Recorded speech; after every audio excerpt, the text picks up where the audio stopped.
지난주 우리는 한 단어를 다시 보았습니다. 거룩이라고 하는 단어였어요. 부담스럽게만 들리던 그 말이 사실은 성적표가 아니라 소속의 언어라는 것을 우리가 함께 보았습니다.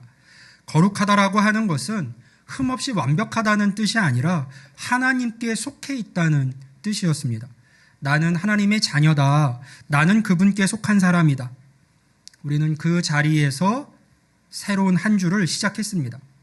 그런데 오늘 본문으로 한 절을 더 나아가게 되면 그 따뜻하던 자리에서 갑자기 낯선 단어 한마디를 우리가 만나게 됩니다. 17절 말씀인데요. 우리 같이 한번 다시 읽어볼까요? 베드로전서 1장 17절입니다. 시작.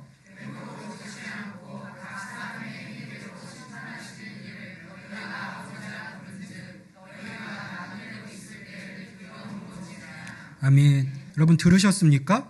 아버지라 부른즉 두려움으로 지내라. 이상합니다. 지난주에 우리는 그분을 아버지라고 불렀습니다. 나를 자녀 삼으신 분, 나를 어둠에서 불러내신 분이라고 했습니다. 그런데 바로 그 아버지를 오늘 본문은요, 두려워하라고 말합니다. 사랑하라가 아니에요. 가까이 가라가 아닙니다.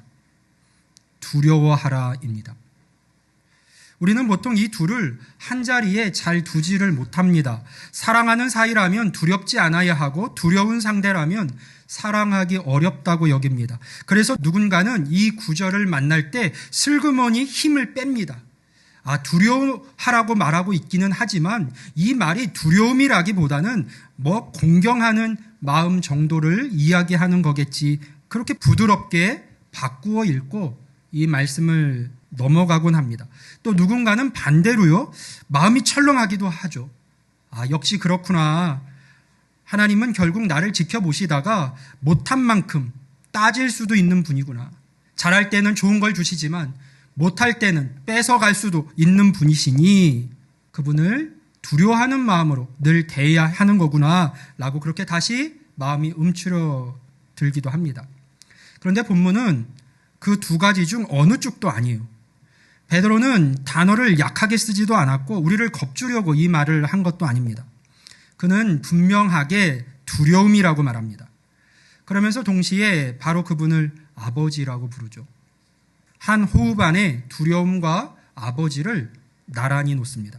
마치 이 둘이요 서로 부딪히는 말이 아니라는 듯이 그는 지금 언급하고 있는 겁니다. 그렇다면 우리가 물어야 할 질문은 이겁니다. 사랑받는 자녀가 어떻게 동시에 두려움으로 살 수 있습니까? 아니, 더 정확히 물어서 자녀에게 어울리는 두려움이라는 것이 과연 있는 걸까요? 오늘 본문은 그 질문을 피하지 않습니다. 오히려 그 두려움이 어디에서 오는지를 끝까지 따라가서 보여줍니다. 그리고 그 끝에서 우리는 베드로가 지난주에 잠깐 보여주고 다음으로 미루어 두었던 그 한 가지와 다시 만나게 됩니다. 우리를 자녀 삼으시려고 하나님이 치르신 값, 은이나 금으로는 결코 셀 수 없었던 그 값을 만나게 됩니다. 오늘 우리는 그 값 앞에 서보려고 합니다. 그리고 그 값을 알게 될 때 오늘 아침 우리를 조금은 멈칫하게 했던 이 두려움이라고 하는 말이 전혀 다른 무게로 들리기 시작할 겁니다. 먼저 우리 17절을 다시 천천히 보면요. 베드로는 우리에게 두려움으로 지내라고 말하기 전에 그 두려움의 대상이 어떤 분인지부터 설명합니다. 외모로 보시지 않고 각 사람의 행위대로 심판하시는 이. 두 가지가 들어있죠. 그분은 심판하시는 분이십니다. 그리고 그 심판은 외모를 보고 하시는 게 아니에요. 외모로 보지 않으신다는 말은 편애가 없으시다는 뜻입니다. 사람을 봐가면서 다르게 대하지 않으신다는 거예요. 우리는 이 말을 들으면 조금 긴장이 됩니다. 하나님께서 봐주는 것이 없다는 말처럼 들리니까요. 그런데 한번 뒤집어서 생각을 해보세요. 편애가 없다는 것은 힘 있는 사람이라고 해서 봐주지 않으신다는 뜻이기도 합니다. 목소리 큰 사람이라고 그쪽 손을 들어주지 않으신다는 뜻이기도 해요. 세상의 모든 심판은 기울어집니다. 누구의 자녀인지, 어느 편인지, 손에 무엇을 들었는지에 따라서 들고 있는 저울이 흔들립니다. 그러나 이 아버지의 저울은 흔들리지 않는다고 말해요. 그래서 이 말은 두려운 말이면서 동시에 가장 공정한 분 앞에 서 있다는 안심의 말이기도 합니다.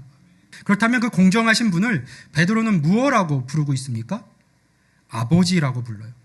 바로 여기에 오늘 본문에 매듭이 있습니다. 심판하시는 분과 아버지가 다른 두 분이 아니에요. 우리에게는요, 한 분이십니다.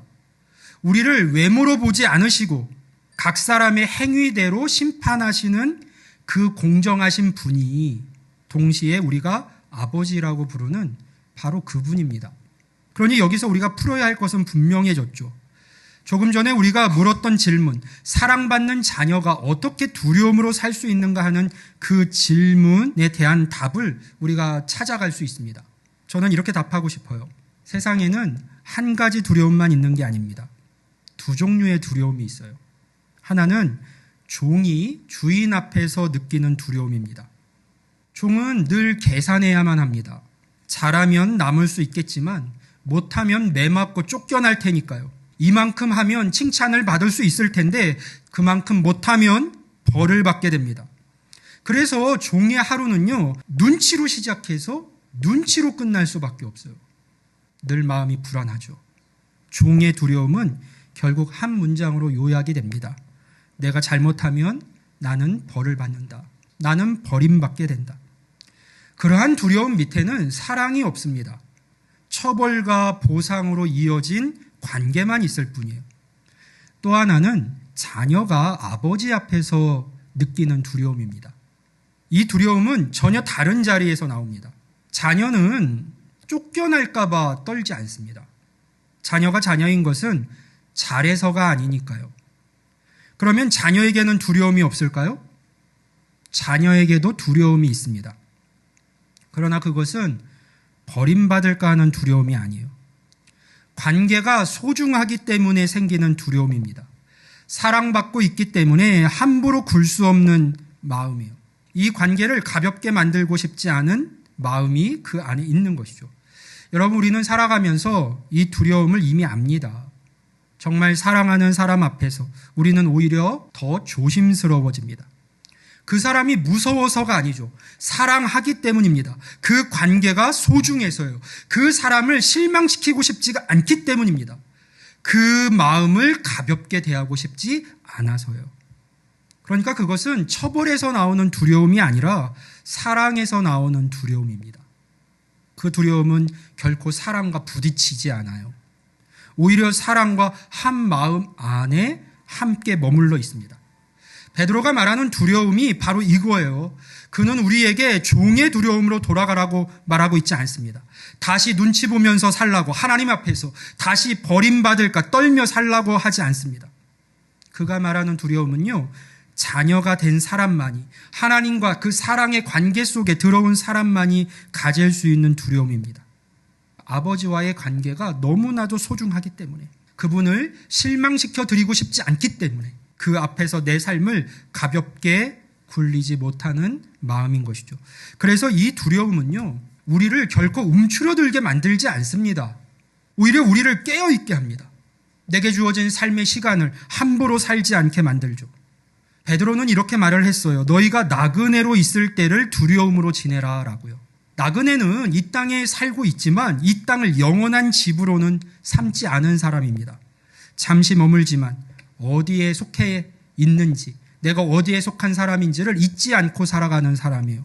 그러므로 나그네로 두려움 가운데 산다는 것은 세상을 무서워하며 산다는 뜻이 아닙니다. 세상의 평가보다 아버지를 더 크게 의식하며 산다는 뜻이에요. 사람들이 나를 어떻게 보는가 보다 하나님 앞에서 내가 어떤 사람으로 살아가고 있는가를 내가 인생의 걸음과 여정 가운데 더 무겁게 여긴다는 뜻입니다. 이 땅의 기준이 내 삶의 가치를 정하도록 내버려 두지 않고 아버지께 속한 자녀로서 이 땅을 지나가고 매일을 살아간다라고 하는 뜻인 것이죠. 특별히 우리는 살아가면서 늘 무언가를 증명해야 하는 자리에 섭니다. 새로운 일을 맡으면 능력을 보여야 하고, 새로운 사람을 만나면 좋은 사람이라는 것을 보여주어야 합니다. 직장에서도, 모임에서도, 심지어 가정에서도. 우리는 은근히 점수를 생각하고 점수를 따는 일에 아둥바둥하며 살아갑니다. 이만큼 했으니 인정받을 만하다. 이건 내가 실수했으니 부족했으니 눈치를 볼 수밖에 없다. 그렇게 우리의 하루하루가 평가 위에 놓이게 됩니다. 마음이 편안할 날이 하루도 없어요. 그런데 그 버릇이 신앙에까지 따라 들어오면 우리는 하나님 앞에서도 자꾸만 어떤 성과를 내밀려고 합니다. 이번 주는 내가 이렇게 열심을 내었으니, 기도를 많이 했으니 떳떳하고, 이번 주는 빠뜨린 것이 많으니 하나님 뵙기가 좀 그렇다라는 생각이 듭니다. 우리의 한 주가 늘 그런 계산서 위에 놓이는 것이죠.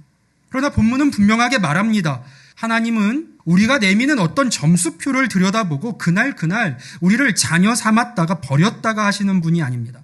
잘한 날에도 못한 날에도 그리스도 안에서 우리를 자녀로 부르시고 여전히 사랑해 주시는 분입니다.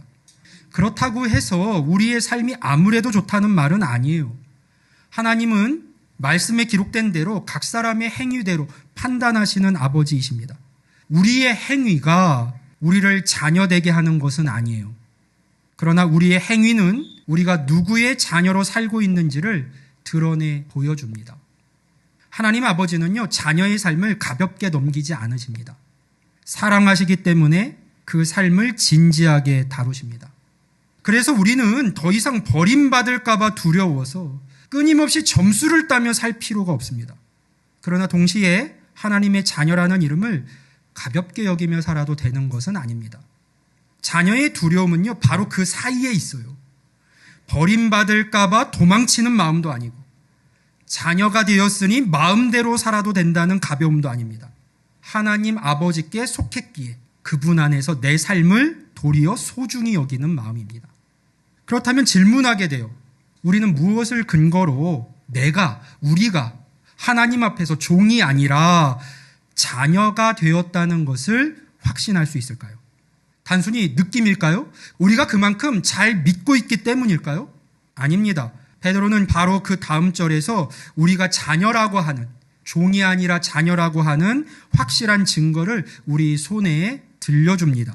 자, 우리 18절과 19절 말씀을 같이 한번 읽어봅니다. 베드로전서 1장 18절 19절입니다. 시작.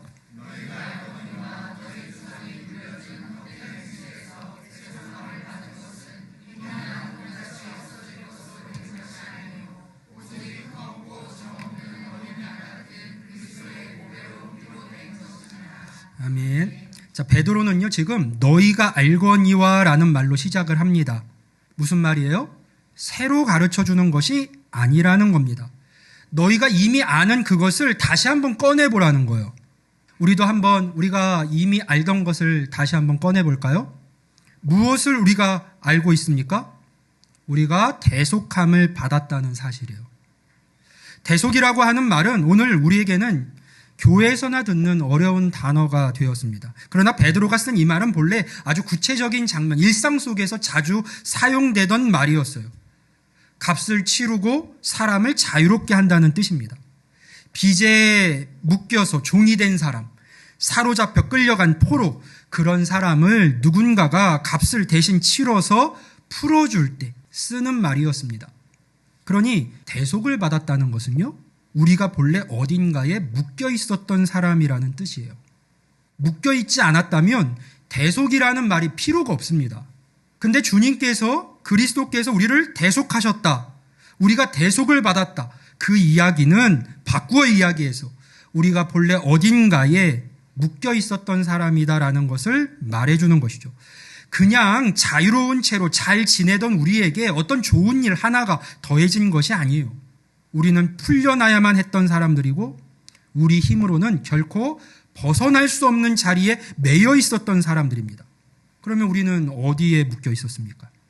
베드로는 그것을 너희 조상이 물려준 헛된 행실이라고 부릅니다. 여러분, 이 표현을 가볍게 듣지 마세요.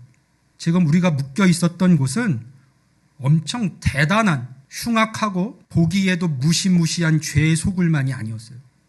베드로가 말하는 것에 따르면 조상이 물려준 삶의 방식이었습니다. 대대로 그렇게 살아왔고 다들 그렇게 살아가니까 나도 그냥 그렇게 살던, 너무나 익숙해서 한 번도 이것이 문제라고 의심해 본 적이 없는 그 삶 말이에요. 베드로가 먼저 가리키는 것은 하나님을 알기 전 우리를 붙들고 있던 옛 삶의 방식입니다. 하나님 없이도 살 수 있다라고 믿었던 삶, 이 세상이 말하는 그 가치가 전부인 줄 알고 그냥 나도 모르게 따라가던 삶, 죄가 죄인 줄도 모르고 익숙하게 걸어가던 그 삶이에요. 그런데 그 헛됨의 그림자는 믿은 뒤에도 우리 안에 남아있을 때가 있습니다. 우리를 묶는 것은 되게 낯설고 이상한 것이 아니라 너무 익숙한 것일 때가 많기 때문이에요. 다들 그렇게 살아가니까, 원래 그렇게 살아왔으니까, 그렇게 물려받은 삶의 방식이 너무나도 자연스러워서 그것이 우리를 묶고 있다는 것조차 느끼지를 못합니다. 더 많이 가지면 안전하다는 생각, 남보다 앞서야 마음이 놓인다는 생각, 사람들의 인정 속에 있어야 내가 괜찮은 사람 같다는 생각. 우리는요, 이런 것들을 배운 적도 없는데 이미 따라 살고 있습니다. 왜 그럴까요? 물려받았기 때문이에요. 그리고 오래 믿어온 사람에게는 신앙생활마저 그런 익숙한 틀이 되어버릴 때가 있습니다. 늘 하던 대로 예배하고 늘 하던 대로 기도하면서 정작 그 안에 살아계신 하나님은 잊어버리는 것이죠. 그분과의 만남을 이어가지 못하는 겁니다. 그냥 익숙함에 빠져서 지금의 내 이 신앙생활이 합당하다고 괜찮다고 여기며 살아가는 거예요. 베드로는 그러나 그 모든 익숙한 것을 한 단어로 정리해 줍니다. 헛되다고요. 익숙하고 편안해 보여도 그것은 우리를 살리지 못하고 도리어 묶어둘 뿐이라고 말합니다. 그러나 베드로가 이 헛된 삶을 짚은 것은 우리를 책망하고 지적하면서 거기 그냥 주저앉혀 두려고 하는 게 아닙니다. 우리는 이미 거기서 풀려난 사람들이기 때문에 지금 베드로가 이 말을 하고 있는 거예요. 앞서 이야기했듯이 대속이란 값을 치러 묶인 사람을 풀어주는 일입니다.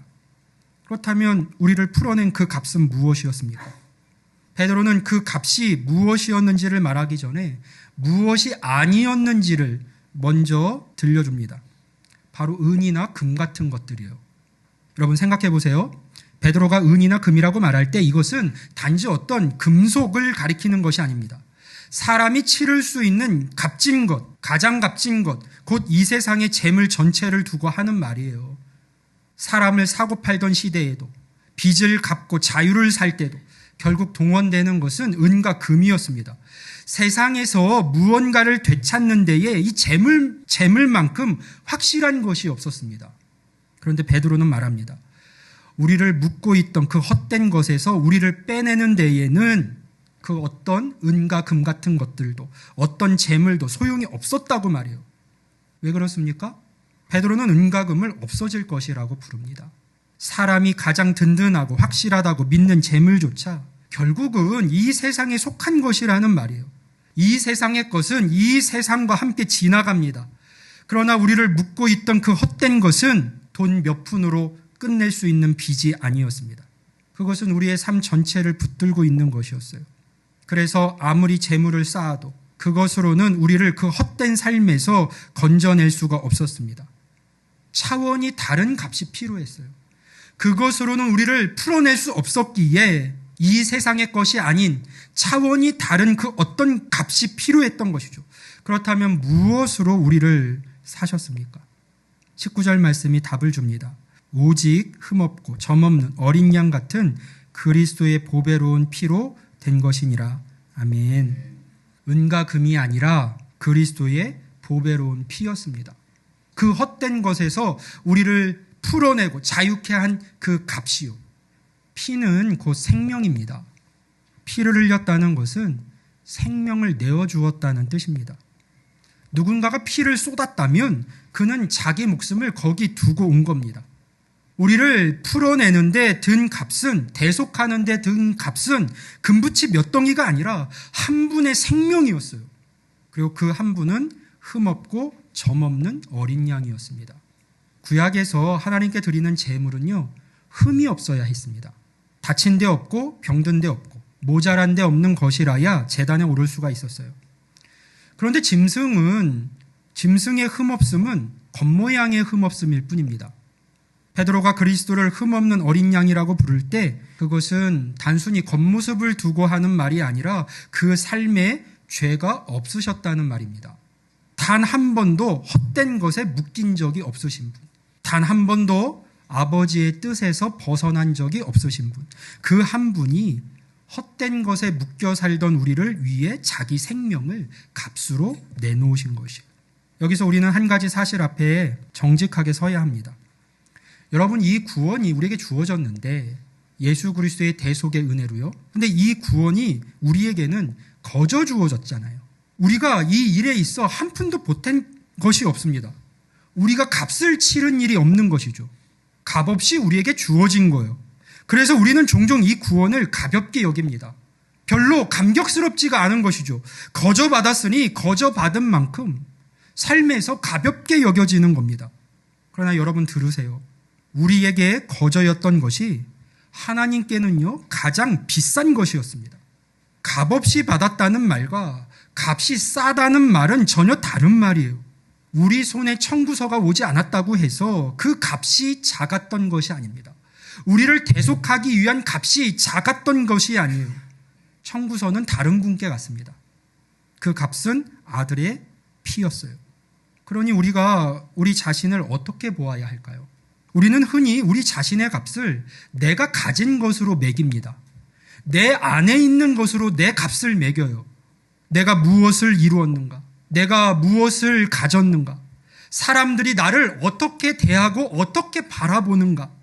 그렇게 우리는 자꾸 우리 값을 은과 금으로 계산합니다. 그것에 매여 살아가죠. 그러나 하나님은 우리 값을 그렇게 매기지 않으셨어요. 하나님은 우리에게 가장 비싼 값을 매기셨는데 예수 그리스도라고 하는 그 값으로 가장 값진 것으로 우리를 사셨습니다. 그렇다고 이 말이 우리가 본래 그만큼 훌륭하고 값비싼 존재였다는 뜻은 아니에요. 예수 그리스도와 맞바꿔질 정도로 값진 존재였다는 것은 아닙니다. 본문은 그렇게 말하고 있지 않아요. 오히려 우리는 헛된 행실에 묶여있던 사람들이었습니다. 그저 풀려나야만 했던 사람들이었어요. 하나님이 우리를 사신 것은 우리가 스스로 그만한 값을 지닌 사람들이어서가 아닙니다. 우리는 질그릇과 같은 사람들이에요. 오히려 그리스도의 피가 보배롭기 때문에 그 피로 사신 우리가 이제 하나님께 속한 자녀가 되어 질그릇 같은 우리 안에 보배 되신 그리스도가 담겼기에 그 그릇인 우리가 보배롭다고 인정받게 된 것이죠. 그러므로 우리의 자랑은 내 가치가 아니에요. 우리 안에 담긴 것. 우리의 자랑은 나를 사신 그리스도이십니다. 우리의 소망은 내가 대단하다는 사실에 있지 않습니다.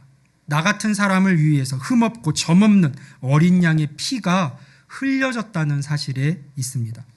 앞에서 우리는 이렇게 물었습니다. 우리가 종이 아니라 자녀라는 것을 무엇으로 확신할 수 있느냐고 말이에요. 이제 답이 보이죠. 그것은 우리의 느낌도 아니고 우리가 잘 믿어서도 아닙니다. 하나님이 우리를 데려오시려고 치르신 값이 그것을 말해줍니다. 여러분 생각해 보세요. 세상의 그 어떤 부모도 한 생명을 살리겠다고 자기 자식을 죽음에 내어주지는 않습니다. 그런데 하나님은 우리를 살리시려고 바로 그 일을 행하셨고 아들 또한 스스로 그 길을 마다하지 않으셨습니다. 아버지는 아들을 내어주셨고 아들은 자기 생명을 우리를 위해 기꺼이 내려놓으셨습니다. 사람의 사랑으로는 도무지 설명할 수 없는 그 값이 우리가 그분께 얼마나 깊이 사랑받는 존재인지를 말해줍니다. 우리는 그렇게 아들의 피로 값주고 데려온 바 된 자녀들이에요. 그런데 이 값에는 우리가 미처 생각하지 못한 깊이가 하나 더 있어요. 하나님께서 이 값을 치를 것을 언제 작정하시고 언제 준비하셨는가라는 겁니다. 이 어린 양의 피는 그날에 급히 마련된 값이 아니었습니다. 세상이 생기기도 전부터 정해져 있던 일이었어요. 하나님의 뜻 안에서요. 바로 저와 여러분을 위해서 하나님께서 준비하신 일입니다. 그것이 어떻게 되어 있는지 우리 20절과 21절 말씀을 우리 다시 한번 읽어봅니다. 베드로전서 1장 20절, 21절 함께 읽습니다. 시작.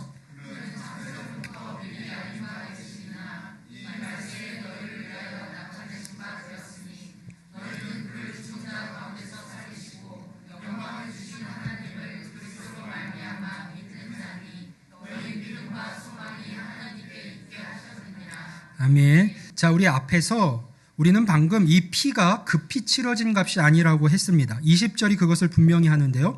베드로는 그리스도를 창세전부터 미리 알린 바 되신 이라고 부릅니다. 그러니까 우리를 구원하시는 이 일이 세상이 생기기도 전부터 하나님의 뜻 안에 정해져 있었다는 거예요. 자, 창세전이라는 말을 들어보세요. 세상이 있기도 전입니다. 모든 것이 존재하기 전이에요. 시간이 시작되기도 전입니다. 우리가 태어나기 전은 말할 것도 없고 우리 조상이, 그 조상의 조상이 있기도 한참 전입니다. 그 까마득한 때에 우리를 향한 하나님의 구원은 이미 정해져 있었습니다. 그렇다면 그 피, 우리를 위해 흘리신 그 피도 마찬가지예요. 그것은 일이 터지고 나서 급히 마련된 값이 아니라 창세전 하나님의 계획 안에 이미 우리를 위해서 그 값이 자리 잡고 있었다는 것이죠. 베드로는 그것을 이 말세에 나타내신 바 되었다고 말합니다. 오랫동안 감추어 두었던 것을 정하신 때가 참에 드러내셨다는 것이죠. 여기서 우리가 그냥 지나치면 안 되는 말이 하나 있어요. 너희를 위하여라는 말입니다. 너희를 위하여. 하나님께서 창세전부터 정해두시고 때가 참에 드러내신 그 모든 일이, 그 대속의 은혜요, 누구를 위한 것이었습니까? 너희를 위하여. 바로 여기 앉아있는 우리를 위한 것이었어요. 여러분, 이 말의 무게를 우리 조금 더 함께 느껴보기를 원합니다. 자, 한 사람을 우리가 떠올려 봅니다. 믿음의 조상 아브라함이에요. 어느 날 하나님께서 그에게 굉장히 가혹한 말씀을 하셨습니다. 내 사랑하는 아들, 100세에 얻은 독자 이삭을, 그토록 기다려 얻은 외아들 이삭을 데리고 산으로 올라가서 그를 번제로 드리라는 것이었어요. 성경은 아브라함이 그 아들을 데리고 모리아 산을 올랐다고 말합니다. 아들을 결박하고 칼을 들었습니다. 바로 그 순간에 하늘에서 음성이 들려 그를 멈춰 세웠죠. 그 아이에게 내 손을 대지 말라. 그리고 하나님은 말씀하셨어요.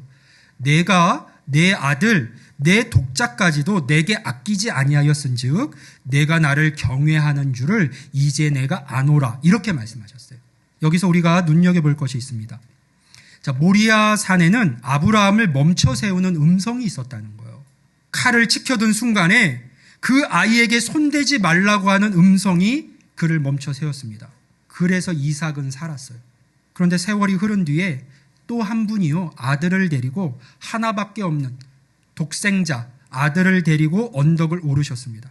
이번에는 하나님 자신이 자기 아들을 데리고 갈보리 언덕을 오르셨어요. 그리고 그 언덕에는 손대지 말라고 외쳐줄 음성이 없었습니다. 멈추라는 소리도 들리지 않았어요. 아브라함의 칼은 멈췄지만 하나님의 아들을 향한 그 일은 멈추지 않았습니다. 끝까지 갔습니다. 왜 그럴 수밖에 없었을까요? 왜 그 언덕에서는 멈추라는 음성이 없었습니까? 너희를 위하여. 너희를 위하여. 하나님이 아브라함에게 하셨던 그 말씀을요, 이제 하나님이 우리에게 거꾸로 들려주시는 거예요. 이 십자가 사건을 통해서요. 아브라함에게는 내가 네 아들을 아끼지 아니하였은즉 내가 나를 경외하는 줄을 내가 아노라 라고 하셨다면요, 갈보리 이후 우리는 하나님께 이런 음성을 듣게 됩니다. 내가 내 아들을, 내 독자를 아끼지 아니하였은즉 내가 너를 얼마나 사랑하는 줄을 이제 네가 알라. 그렇게 말씀하시는 거예요. 그래서 로마서 5장 8절에서도 우리가 아직 죄인 되었을 때 그리스도께서 우리를 위하여 죽으심으로 우리를 향한 하나님의 사랑을 확증해 보여주셨다고 말씀하고 있는 겁니다. 이것이 너희를 위하여라는 말에 담긴 무게예요. 창세전부터 품으시고 아들을 아끼지 않으심으로 끝까지 이루신 그 일이 바로 너희를 위하여, 우리를 위한 일이었습니다. 이제 우리는 21절에 이르러 오늘 본문이 처음부터 향해온 자리에 도착을 하게 됩니다. 베드로는 말해요. 너희가 그를 죽은 자 가운데서 살리시고 영광을 주신 하나님을 믿는 자라고 말입니다. 우리가 믿는 하나님은 아들을 죽음에 내어주신 데서 끝나지 않으셨어요. 그 아들을 다시 살리셨습니다. 영광을 주셨죠. 십자가에서 끝난 것처럼 보였던 그 길을 부활의 영광으로 여셨습니다. 그러므로 우리가 바라보는 것은 죽음으로 끝난 희생만이 아닙니다. 죽음을 지나 영광에 이른 어린 양이에요. 살아계신 어린 양. 그래서 베드로는 이 긴 본문을 한 문장으로 닫고 있습니다. 너희 믿음과 소망이 하나님께 있게 하셨느니라. 아멘. 여러분, 이 마지막 구절을 오늘 본문의 첫 구절과 나란히 한번 놓아보세요. 본문은 두려움으로 시작을 했습니다.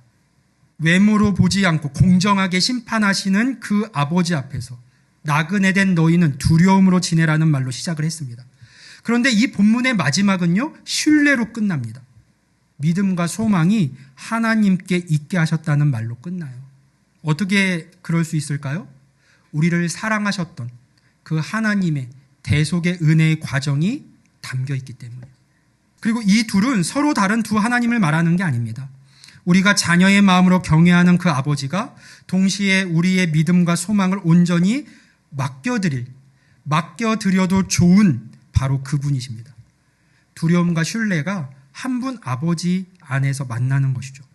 그러므로 우리는 이제 나 자신의 값을 아는 사람으로 우리가 살아갈 수 있습니다. 세상에서 매기는 값이 아니라 그 하나님의 사랑 안에서 매겨진 값으로요. 오늘 우리는 한 낯선 명령 앞에서 출발을 했습니다. 사랑하는 아버지를 두려워하라는 말이었어요. 처음에는 부딪히는 말처럼 들렸습니다. 사랑과 두려움이 어떻게 한자리에 있을 수 있는가 싶었어요. 그런데 오늘 말씀을, 본문을 끝까지 따라온 지금 우리는 압니다. 그 두려움은 우리를 밀어내는 두려움이 아니라 우리를 아버지 앞에 바르게 세우는 두려움이라는 사실을요. 우리를 심판하실 만큼 공정하신 그 아버지가 동시에 우리를 위해서 하나뿐인 아들을 아끼지 않으신 분이기 때문에 우리는 이 사랑과 두려움이 어떻게 한자리에 있을 수 있는지를 깨닫게 되는 것이죠. 우리가 경외하는 그 아버지가 곧 우리가 신뢰하는 분이실 때 그 경외는 더 이상 우리를 도망치게 하지 않고 오히려 하나님께로, 그분께로 데리고 갑니다. 오늘 말씀이 우리 손에 쥐어준 것은 이것이에요.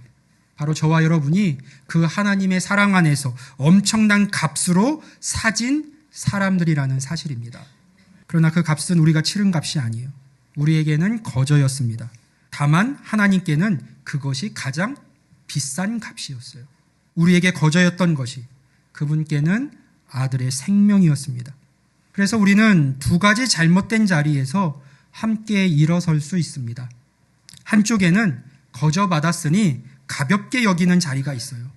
구원이 공짜였으니 내 삶도 적당히 살아도 되겠다라고 여기는 자리입니다. 그러나 그 값을 아는 사람은 결코 자기 삶을 그렇게 가볍게 살지를 못합니다. 또 다른 쪽에는 늘 자기 값을, 가치를 스스로 증명하려고 애쓰는 그런 자리가 있습니다. 내가 이만큼 해냈으니 받아들여질 만하다고, 내가 이렇게 좀 부족하니 숨고 싶다고 계산하는 자리가 있어요. 그러나 그 값을 아는 사람은 더 이상 자기 몸값을 스스로 매기지 않습니다. 그 값은 이미 갈보리에서 매겨졌기 때문이에요. 여러분, 살다 보면 마음이 무겁게 가라앉는 날이 있습니다. 나는 별것 아닌 사람처럼 느껴지는 날이 있습니다. 내가 한 일도, 내가 가진 것도, 내가 버텨온 시간도 아무 의미 없어 보이는 날이 있습니다. 그러나 내 형편은 흔들려도 하나님이 나를 위해 치르신 그 값은 결코 흔들리지 않습니다. 세상의 평가는 오르내려도 그리스도의 보배로운 피는 변하지 않습니다. 그러니 그런 날에는 스스로 이렇게 들려주세요. 나는 은가금이 아니라 세상의 것들이 아니라 그리스도의 보배로운 피로 하나님께 사진 사람이다. 이런 나를 자녀 삼으신 하나님 아버지의 사랑은 결코 끊어지지 않는다. 우리의 믿음과 소망은 우리 손안에 있지 않습니다. 우리를 창세전부터 품으시고 아들을 아끼지 않으심으로 우리를 사신 그 하나님께 있습니다. 우리가 그분을 붙들어서 안전한 것이 아니라 그분이 우리를 붙들고 계셔서 안전합니다. 사랑하는 성도 여러분, 값을 아는 사람은 함부로 살지 않습니다. 그러나 동시에 떨면서 도망치지도 않습니다. 그 값을 치르신 분이 다름 아닌 우리를 사랑하시는 아버지이시기 때문이에요. 이번 한 주 흔들리는 일 앞에서도 우리가 어떤 값으로 사진 자녀인지를 기억하실 수 있기를 바랍니다. 세상의 평가보다 아버지의 사랑을 더 크게 바라보십시오. 그리고 우리를 붙드시는 아버지의 손을 의지해서 경애와 신뢰로 담대히 걸어가는 믿음의 자녀들이 다 될 수 있기를 주님의 이름으로 간절히 축원합니다. 아멘.